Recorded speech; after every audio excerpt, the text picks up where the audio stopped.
857 Charlie was a 1948 Stinson Model 108-3. She was born red. In the last year of her life, she changed her dress and she became metallic blue with a white stripe running the full length of her somewhat pudgy fuselage. Before becoming blue, she looked her age, 1 year older than her retired cousin sleeping at the Anchorage Transportation Museum. Before Charlie changed her color, she looked like her cousin's twin. Stinson loved red in the late 40s, and most I've seen flew out of the factory with a new coat of red paint.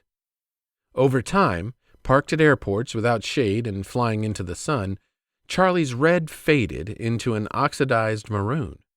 But then, one day, Charlie's faded, oxidized red color was covered with a blue-colored coat borrowed from General Motors, which they called Cadillac Blue, an appropriate name for the Cadillac of the 1940s light airplanes.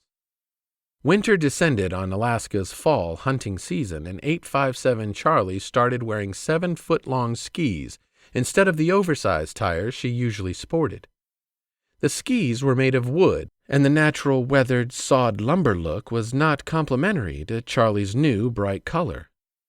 The skis fit with the oxidized red, but the new blue with white trim made Charlie look like a lady aristocrat in an evening gown wearing old hiking boots. As she had done many times in the past, Charlie lifted off Anchorage International Airport and pointed her nose towards the Talkeetna Mountains. Her 2 passengers, 2 novice hunters from the South 48, and her Alaskan pilot were wrapped in warm coats, knowing the limited amount of heat produced by Charlie's heater and the cold weather they could expect once they left Charlie and went chasing moose around the mountains. Charlie's first landing of the day was atop a snow-covered ridge. Moose wandered the little valley below the ridge, and Charlie's passengers were there to take a moose. It was legal to fly and hunt on the same day airborne in those days, back when Alaska was for Alaskans. With rifles in hand, the wannabe hunters left Charlie and headed for their quarry.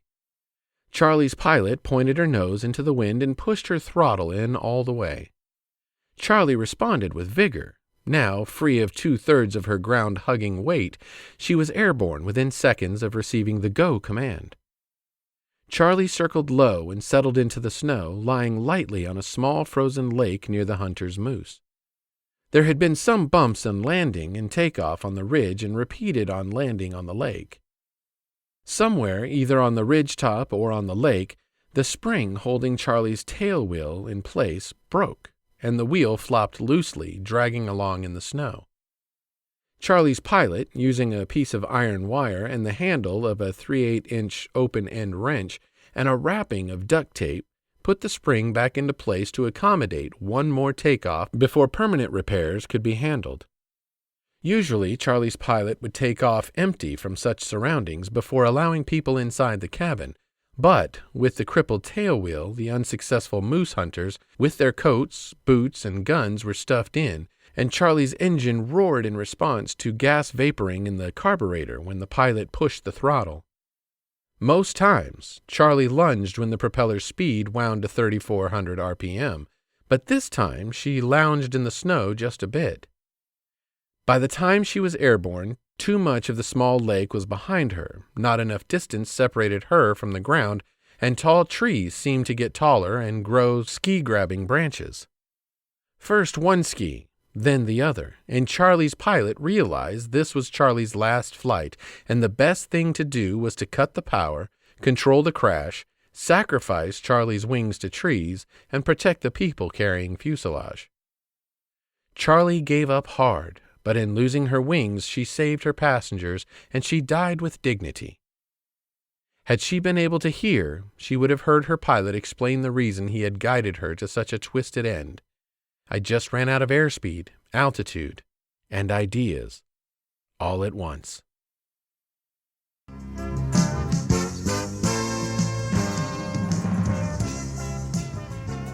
When you go outdoors, take a young person with you and teach them by your example what it means to be a sportsman.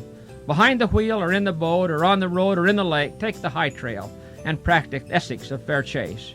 Goodbye and good luck. May God bless you in the land of the midnight sun, and may your days be happy and long in Alaska's outdoors.